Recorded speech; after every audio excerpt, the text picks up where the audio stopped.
Hey guys, it's me, your average film geek, and welcome back to another video.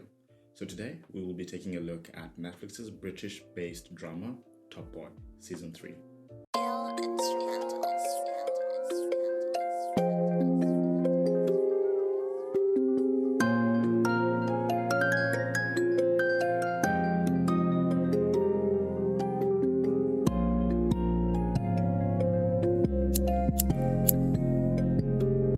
Top Boy to me has always been like that sleeper hit.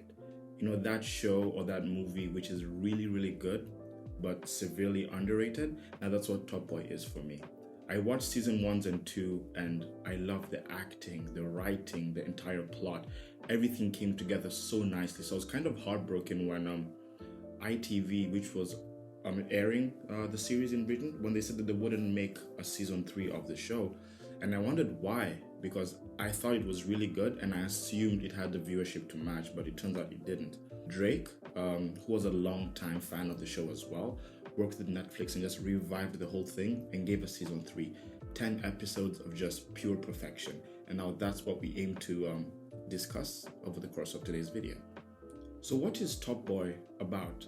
So Top Boy is a British-based drama that seeks to examine the lives of everyday people trying to make a normal living for themselves as they live in a crime-infested, gang-infested world where gangsters and drug dealers and violence just takes place in the open. It's like almost with impunity, and just how these people, A, how their worlds collide, and B, how they both navigate this world, which is Summer House. And for those of you who are longtime fans of the show, you know that Summer House is a fictitious housing estate actually based in East London, Hackney. So it's once again a very real and cool tidbit about the show. Just really lends itself to the authenticity. One thing that I really loved was the writing, the dialogue. It felt very natural. I know I've never lived in London, but when I speak with some of my friends who've actually lived there or been there for quite a bit of time, they say that the show sounds very authentic, like something they would hear while walking down the street. And that shows you how the audience can feel that through the screen. And it sounds way better than a whitewashed version of some urban drama, which Top Boy, I feel to a certain extent, is a commentary on the urban black experience for people living in council estates. The world Top Boy tries to depict is really rough, very gritty, very violent, and you're forced to grow up quickly, if I could say. Innocence is something fleeting in this world, and that's something that just gets snatched away because the violence seems to be omnipresent. It's everywhere you turn. And I think there's no greater example of this in the opening parts of season 3 when the ZTs go driving on like mopeds or motorbikes and stab members of the Summer House gang in the council estates. You see the scene where the camera pushes back, where first you see like the dead bodies or the guys who've been stabbed, but as you push further back from the frame, now you see people going about their everyday lives, children playing 1 or 2 floors above where a murder just happened. The people who live that experience have kind of drowned out that sound, that noise, and I don't know if that's impressive or equal parts sad. I feel like to really understand the show, we have to take a look at a few key characters. So first off, we have Duchesne, we have Sully, and then we have Jamie. So Duchesne and Sully were friends turned foe. But now, over the course of season 1 and 2, we see Duchesne and Sully's relationship flatter and eventually fail. Sully goes off to prison. Duchesne runs off to Jamaica to run away from the Albanians because in season 1 and 2, I think they stole drugs from them. So now that's where we land in season 3. We land in Sully in jail, Duchesne in Jamaica. Then now we have Jamie. Jamie is the leader or the de facto leader of the ZTs. These are an opposition gang trying to move in or actually having moved in on Summer House turf. So now at the beginning of the show, we see Duchesne and Sully kind of reunited. Duchesne has run from Jamaica, he's come back to London, he's began pushing weight, he's trying to make money to repay a debt. Sully, also at the beginning of the season, he's released from jail. And now they find themselves in this very weird predicament because we're used to seeing them in positions of power. The world that they built, the world that they're used to, is no more. You know, so now Jamie is young, vibrant, hungry, he's intelligent, and he knows what it takes to get there. And the reason as to why I like how Jamie's character is set up is it's well matched against Duchesne's, because as much as we find Duchesne in a kind of bad position at the top of season 3, we must not forget that Duchesne got to where he is because of his own merits. And so we shouldn't count him out. And I really like, if you've watched some of my previous videos as well, you'll know how much I love when we have an antagonist and a protagonist pitted against each other, and they're both almost, if I should say, of equal strength. The violence in this show really stands out. Some people I've seen online and I've read on many chat rooms, they'd call the violence gratuitous, but it's really what happens in the streets, on the ground, in the world that is painted for us. You know, violence occurs every day. Innocence is a very fleeting concept. Young men and women living in this world are forced to grow up so young. And I think nothing paints this better than Steph and Ats. So Steph is the younger brother of Jamie, a 12-year-old boy, and his best friend Ats is the son of an African immigrant, and they both live in Summer House. So now Ats, we see Ats going from this very happy, idyllic, youthful boy. His mother loses his job, and very soon, even though he's only 12, he kind of bears that responsibility as the man of the house, even though his mother really wants him to stay in school, but he can feel that pressure. So what does he do? Where does he turn to? The only way to make money in his world or to eke out a living is to sell drugs to push weight. And now we see how an innocent boy with so much prospects is now pulled into that dirty world of drugs, of crime, of violence. And how, like, when they rob him of his innocence, we kind of empathize with Ats. And we see really Ats going through the motions of his transition, being a man when there's no man to teach you how to do that. We don't see any key male influences in Ats' life, or actually in anyone's life. I think the only positive male that we saw was Ranel's mentor in season 1 of Top Boy. But other than that, Ats is alone. The lack of a male mentor really makes you wonder who is looking out for Ats, who has his best interests, and no one does. At the end of the day, the hard reality, besides his mother who was almost killed because of his activities, there's no one looking out for him. And Ats is a portrayal of how everyone else, from Duchesne, Sully, how kind of they landed in that world. Because when we take a look, for those of us outsiders looking in, we always kind of have a condescending attitude of, how do these people end up there? You know, how do they really end up in this position where it's either kill or be killed? It's not really a choice. It's rather a force of circumstance.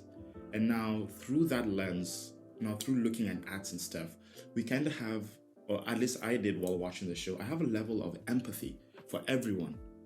Because yes, the life that they live is fast-paced, but for some of them, they really don't want to live that life. We even see this being contemplated at the end of season 3, where Duchesne really asks Sully, what's the point of being a top boy if everyone that you love is dead? And nothing was more profound for me, because you see the schemes and the plots and the tests that these guys make and go through in order to get to the very top of the food chain. But then once they get there, when they look around, there's so much collateral damage that it kind of defeats the purpose of getting there in the first place. Look at Jamie. His younger brothers are all incarcerated because Ats planted a gun on them because of his activities in the ZTs. You look at Duchesne. Duchesne's cousin got assassinated by Sugar's crew in Jamaica.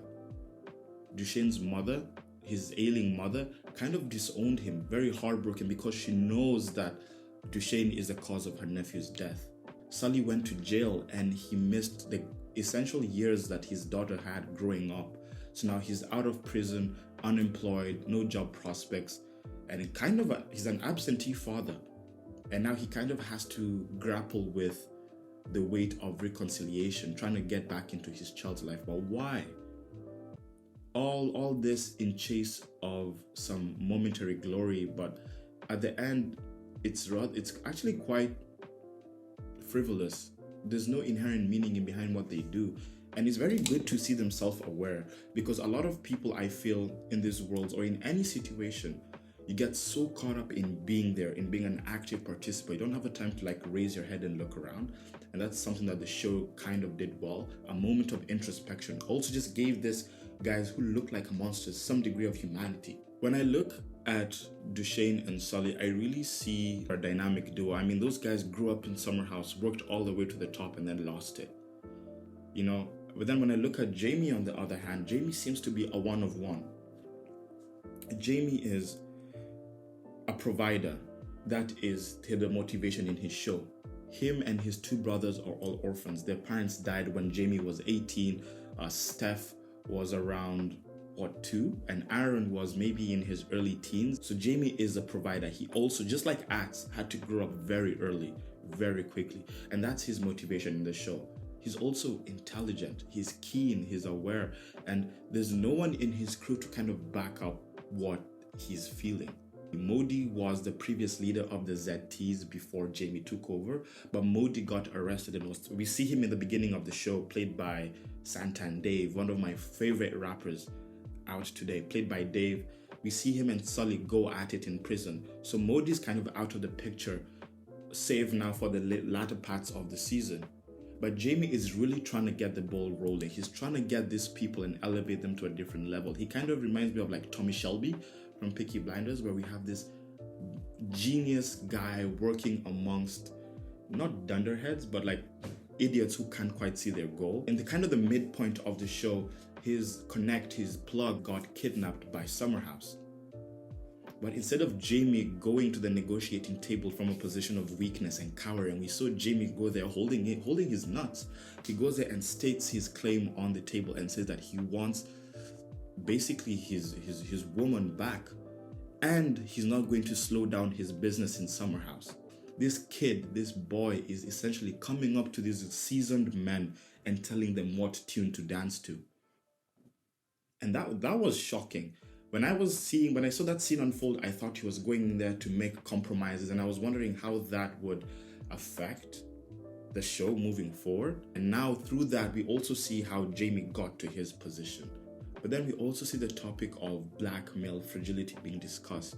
When Aaron and Steph go to jail, we see Jamie break down and cry like a small child, because at the end of the day, he was a boy who was forced to grow up too quick. That seemed to be like the first outpouring of overt emotion in the show. And I loved how they saved that for the end, because we see these people as rocks, as stones. They don't feel anything, they just do. It all circles back to what Duchesne and Sully were saying. What's the point of this? That was also powerful. It kind of breaks that narrative that men should only be strong 100% of the time. That's not the case. That's not true. And I love that they tackled that as well. I just loved the show, the look of the show, and for that we have to thank Rina Yang. And she has a lot of other indie exciting projects that you should check out. I'll leave her link down in the description. With the camera work, we didn't feel like we were audiences. I felt like I was more or less like an active participant in the shenanigans, and you almost feel guilty, like you've partaken in the violence, and just amazing cinematography done right. So on a scale of 1 to 5, I would give Top Boy like a solid 4.5. And the reason why I'm not giving it a full 5 is because I've heard season 4 is coming. And if season 4 is to be half as good as season 3, season 2, or season 1, then we are in for a treat. Okay guys, thank you so much for sticking to the end of the video. If you've liked what you've watched today, please leave a like and a comment in the section down below. I'll also include my social media channels in the description box below, so you could check me out there as well. But until the next time, it's been me, your average film geek.